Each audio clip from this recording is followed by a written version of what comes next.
حضرت سلمان فارسی رضی اللہ تعالیٰ عنہ یہ جب جس گھر میں پیدا ہوئے مجوسی خاندان میں پیدا ہوئے، ان کے والد مجوسی تھے،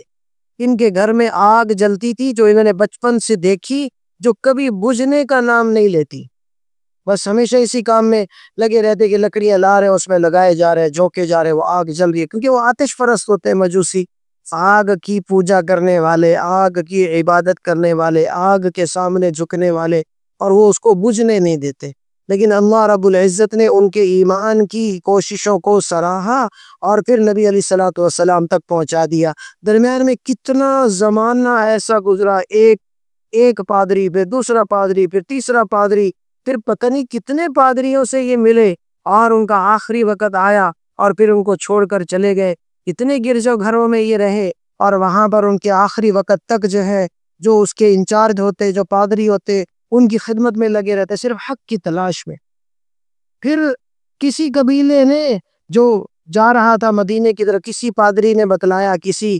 انجیل کے عالم نے بتلایا کہ یہ وہ زمانہ ہے کہ نبی آخر الزمان آنے والے ہیں اور مدینہ میں آئیں گے، تم وہاں کا سفر کرو کسی طرح۔ تو یہ وہاں پہنچے، تو وہاں جس قافلے کے ساتھ گئے، اس قافلے نے غلام بنا کر بیچ دیا۔ پھر ایک یہودی کے پاس پہنچ گئے بکتے بکاتے، اب یہودی کے غلام ہیں، اب یہ انتظار میں تھے کہ حضور نبی کریم صلی اللہ تعالی وسلم کا دیدار ہو جائے تو پھر اللہ رب العزت کے حکم کو پورا کرے اور اپنے ایمان کی پیاس کو بجھائے، تسکین حاصل کرے۔ چنانچہ حضرت سلمان فارسی رضی اللہ تعالیٰ عنہ جس یہودی کے پاس کام کرتے تھے، کھجوروں کا باغ تھا، تو اس یہودی کے پاس اس کا کوئی چچا زاد بھائی آیا بھاگتا ہوا، اس نے کہا او ہو، تمہیں پتہ چلا کہ مکہ سے ہجرت کر کے ایک صاحب آئے ہیں مدینہ میں اور کہتے ہیں کہ وہ نبی ہیں۔ انہوں نے فوراً جیسے ہی سنا تو درخت پر، کھجور کے درخت پر چڑھے ہوئے تھے، کھجوریں توڑنے، فوراً نیچے گرے خوشی کے مارے، اور فوراً اس یہودی سے کہنے لگے کیا کہہ رہا ہے تمہارا بھائی، کیا کہہ رہا ہے؟ اس کو غصہ آ گیا کہ تمہارا کیا لینا دینا ہماری گفتگو سے۔ تو اس نے فوراً ان کے منہ پر تھپڑ رسید کر دیا۔ یہ نہیں کہ یہ چھوٹے تھے یا کوئی نوجوان، نہیں، بڑھاپے کی حد تک پہنچے ہوئے تھے، لمبی عمر پائی انہوں نے۔